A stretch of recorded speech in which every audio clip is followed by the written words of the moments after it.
Bonjour.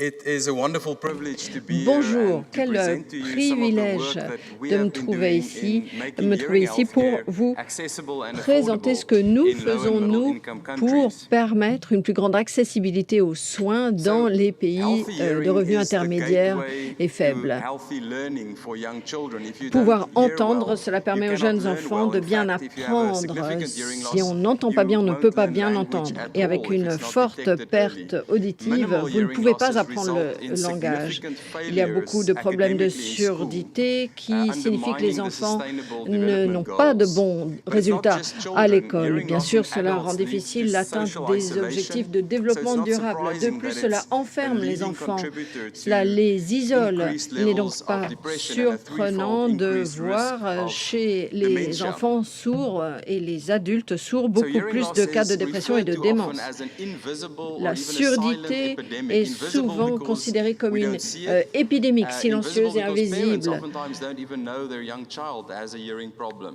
Et souvent, But it les is an parents eux-mêmes ne epidemic savent because of pas how que leurs widespread it enfants is. souffrent The most d'un recent problème WHO de figures malentendance. indicate that Les chiffres de l'OMS les 466 plus récents million indiquent que persons globally 466 have millions de permanent personnes dans le monde disabling hearing loss. souffrent That's d'une just less than surdité plus ou 6% moins of the importante, mais world permanente, population. c'est-à-dire juste en dessous de 66% de la 37 population million of du these are monde. young children. Parmi I ceux-ci, think the 57 important millions sont de factor is that jeunes enfants. 90% Et ce qui est of these important de children comprendre, c'est que live in low and middle 90% de income ces countries enfants vivent where dans they des have enfants à faible hardly any revenu ou à access revenus to hearing intermédiaires. healthcare and C'est-à-dire early qu'ils detection. n'ont presque So it's not aucun accès surprising that hearing à loss des is soins ou une ranked prise en according charge to de the leur Global Burden of Disease surdité. Study as the Selon une fourth étude leading mondiale sur le contributor fardeau of the years lived with sanitaire, la disability, surdité est le and it has quatrième a contributeur significant global price tag aux années estimated to vécues be avec un 750 handicap. billion US Cela dollars représenterait annually 750 due milliards de to dollars chaque undetected année hearing loss or untreated en hearing loss. raison donc de problèmes So de it's a surdité ou de significant global malentendance problem. non détectés. And the Voilà la major charge issues financière around que cela représente. access to early Les problèmes hearing care ou and preventative care. défi principal, c'est 60% of l'accès childhood hearing aux loss is in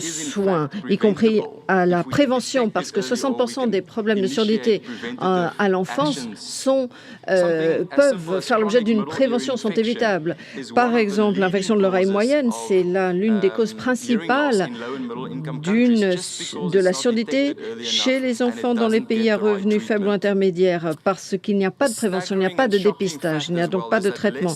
Ce qui est choquant de constater, de savoir, c'est que moins de 3% des personnes que l'on pourrait équiper d'un dispositif dans les pays à revenus faibles ou intermédiaires finissent par en bénéficier. Donc cela vous montre bien qu'il n'y a pas d'accessibilité des soins. S'il y a un professionnel de santé pour 1 million d'habitants en Afrique subsaharienne, vous constatez l'ampleur du défi.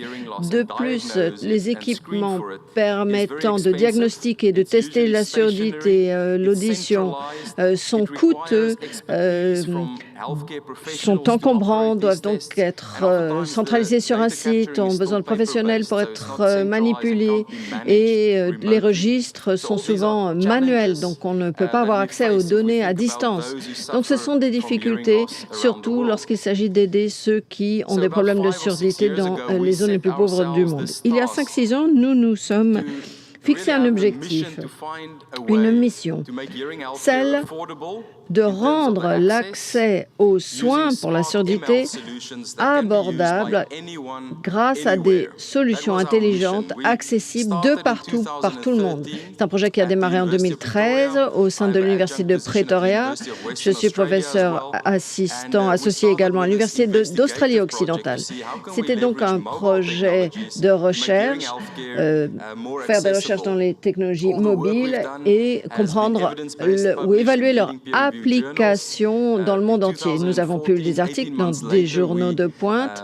14 ou 18 mois plus tard, nous avons mis au point et breveté la première solution de test auditif mobile. La propriété intellectuelle a ensuite été transférée à une start-up d'impact social qui a changé de nom et qui est devenue EarX. qui va au-delà de la simple technologie Here Screen et qui offre maintenant beaucoup plus de produits. Donc, notre première mission, c'était d'avoir un impact, c'est-à-dire atteindre, toucher le plus grand nombre de personnes dans le monde entier. Comment faire? Eh bien, d'abord utiliser la M-santé, c'est-à-dire que nous utilisons des dispositifs nomades près du patient, c'est-à-dire un smartphone qui permet la détection et le diagnostic, mais qui peuvent avoir accès aux données dans le nuage, dans le cloud, ce qui nous permet de faire des rapports à distance, des diagnostics à distance et de nous mettre en lien avec des personnels professionnels de santé. Deuxième mission, monter en échelle tout en restant abordable. Donc, grâce à des solutions basées sur le web, donc accessibles par une interface web, on peut permettre l'accès au plus grand nombre de personnes. Nous encourageons également l'utilisation de solutions intelligentes, donc par l'intégration d'intelligence artificielle pour automatiser les procédures de test, faciliter les diagnostics et optimiser toute la prise en charge, du point d'entrée jusqu'à l'intervention éventuelle et le soutien aux patients. Quatrièmement, nous sommes vraiment, ce qui nous meut le plus, c'est notre conviction que la simplicité, c'est l'élément principal. Il faut proposer des interfaces qui sont conviviales, qui sont faciles à utiliser, qui requièrent peu de soutien, de support dans les villages. Ainsi, tout le monde pourra les utiliser.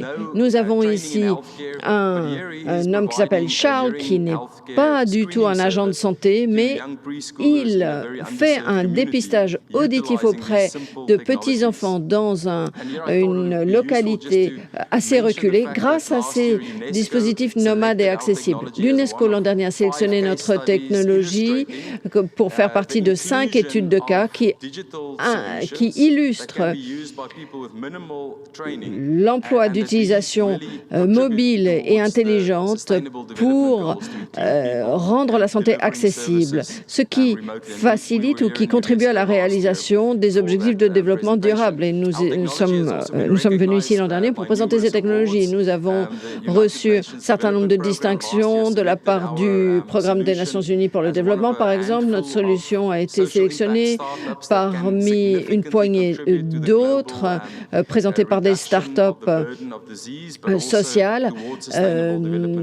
Et nous avons tous la même vision, la même mission, réduire la pauvreté, contribuer aux objectifs de développement durable. Nous avons des partenaires et des utilisateurs, donc par exemple des grandes ONG qui font des campagnes de dépistage auprès de maternelles ou de petites écoles ou des autorités publiques pour des dépistages chez l'enfant, mais aussi chez l'adulte. Par exemple, la perte auditive liée à l'utilisation de médicaments contre la tuberculose, par exemple. Il y a des effets secondaires des médicaments. Donc, cela permet aussi de mener des campagnes dans des régions isolées. Quel est l'impact au niveau mondial? Eh bien, nos solutions mobiles ont permis d'apporter des soins à presque 112 000 personnes aujourd'hui dans 25 pays. Et ce nombre de pays augmente tous les mois. Et petite digression, bien sûr, rendre accessibles les soins pour la surdité, c'est bien, mais quid des yeux? Nous sommes donc partenaires avec une petite start-up britannique qui, elle, s'occupe de la vision. Donc nous avons fait se rejoindre les deux technologies, les deux types de dépistage pour l'audition et pour la vision. Et une petite vidéo maintenant pour vous donner, pour illustrer ce que je viens de dire.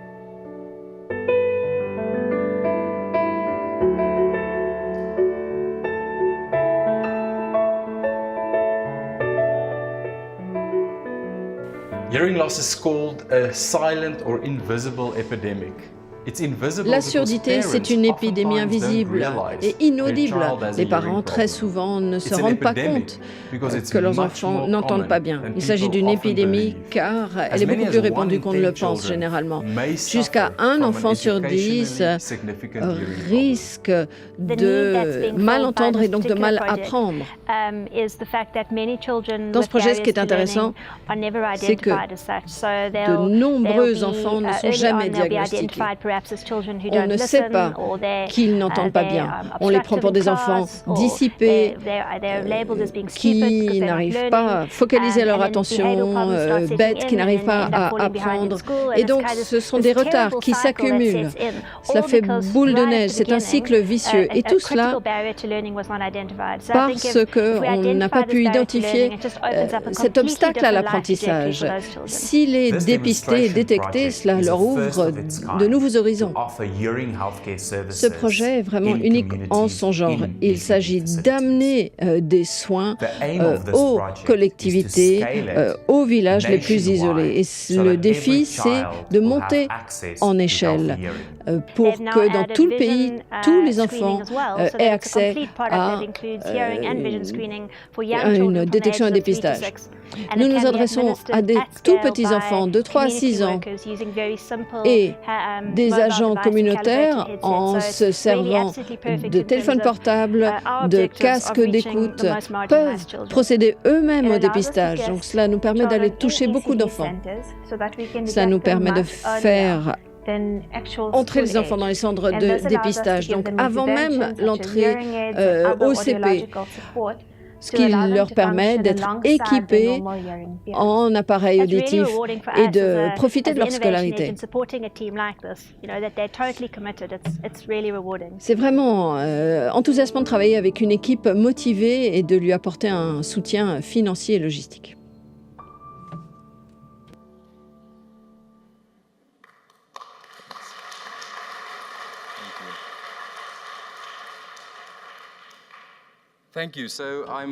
Merci beaucoup. Donc, pour conclure, je dirais simplement que ces technologies nous apportent la possibilité de vraiment changer le modèle de prestation de services de santé, d'être en lien avec les populations. Et nous avons besoin d'autres partenaires pour que les appareils auditifs et l'aide auditive soient abordables et accessibles à tous, partout, en tout temps.